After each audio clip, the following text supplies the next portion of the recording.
um prazer muito grande estar mais uma vez aqui, falando aos assinantes da revista Trinolex.com, bem como também aos seus telespectadores, hoje, por que não dizer assim,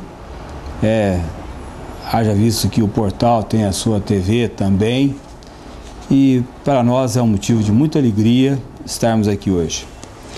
Nós recebemos assim com certo acanhamento o convite da Trinolex para tratarmos de um assunto muito importante, e sabemos que é um dos assuntos que hoje talvez esteja sendo despertado, mas eu que já sou assim da velha guarda, do direito, e já com experiência assim de alguns anos de advocacia, tenho percebido, por exemplo, no decorrer desse tempo, como esse assunto sempre foi foco de até de, por que não dizer, de levar a discórdia, de levar doença, tristeza às pessoas.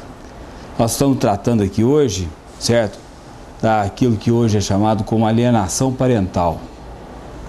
Nós temos conhecimento, e é conhecimento público, de que há um grande debate na Câmara dos Deputados em Brasília para que seja aprovada uma lei onde o Congresso Nacional venha decretar, certo, uma lei que venha inibir, que venha coibir a alienação parental. A primeira coisa, talvez seria até desnecessário, mas o que seria alienação parental?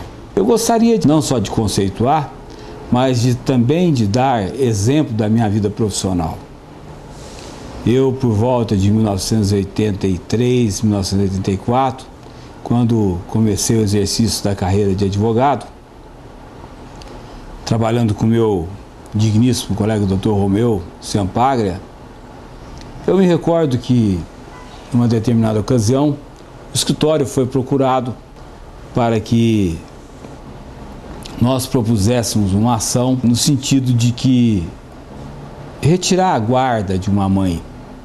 Na entrevista que nós fizemos com o nosso eventual cliente, nós perguntamos e indagamos a ele por que razão que ele pretendia ficar com a guarda e por que ele pretendia inibir, coibir a criança de ter acesso à mãe. Aí dizer que ela, naquela época, não são como os tempos de hoje, mas dizia ele que a mulher tinha um outro companheiro e que ela não era uma mulher que preservava, vamos dizer, os bons costumes. Quando digo bons costumes é no sentido mais sexual, e que era um mau exemplo para o filho. E eu até ainda jovem também na carreira, indaguei desse senhor: me diz uma coisa, o senhor separou e o senhor continua separado? O senhor não tem nenhuma companheira? Não, eu tenho companheira. E me diz um detalhe: o que a sua ex-esposa faz de tão errado? Não, ela tem um companheiro, eu não gosto do companheiro dela. Aí eu ainda pensei comigo porque ele não tinha que gostar do companheiro dela, quem tinha que gostar do companheiro dela era ela. Fazer da vida dessa senhora um verdadeiro inferno, com as ameaças de tirar a criança, a guarda da criança, por conta de que ela tinha um companheiro. E nós, nos escritórios, naquela oportunidade, já dissemos àquele senhor: olha, isso não é o bastante. Vocês já separaram, vocês já divorciaram, e não tem mais razão alguma. Ela tem hoje uma nova vida, um novo estado, por exemplo, civil, onde ela pode reconstituir a vida dela. Não significa que pelo fato dela ter casado com o senhor e que não deu certo e que agora ela morreu e deixa de existir a vida para ela.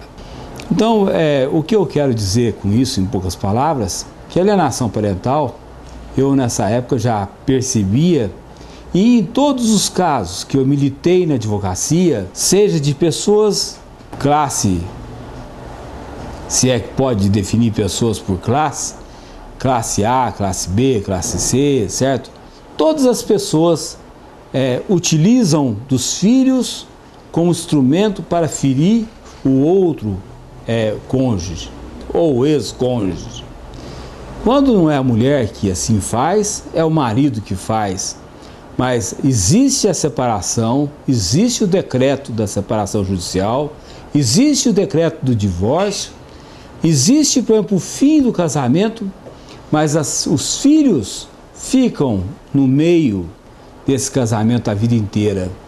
Esquecem os pais, pelo seu egoísmo, que eles, na verdade, quando estão trabalhando com a criança, manipulando a criança, fazendo com que a criança tome ódio do pai, tome ódio da mãe, isso vice-versa.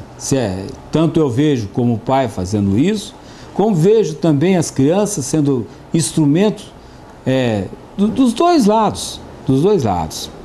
E o que esse projeto de lei que foi apresentado pelo deputado Regis de Oliveira e toda a sociedade jurídica brasileira já clamava por um decreto dessa maneira, e o IBDFAM, o Instituto Brasileiro de Direito de Família, já se fez diversos debates a respeito desse tema. Todas as associações, todos os advogados, todos os órgãos que representam a família, todos eles têm preocupação com isso.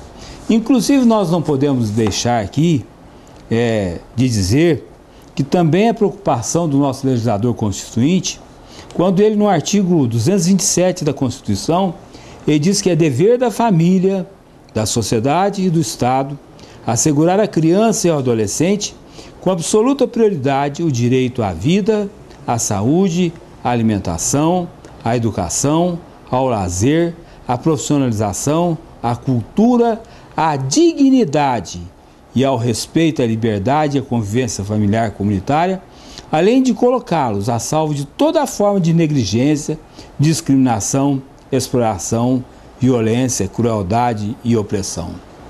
Eu penso que dentro desse artigo do Código da Constituição Federal, no artigo 207, abrange todos esses requisitos da alienação parental.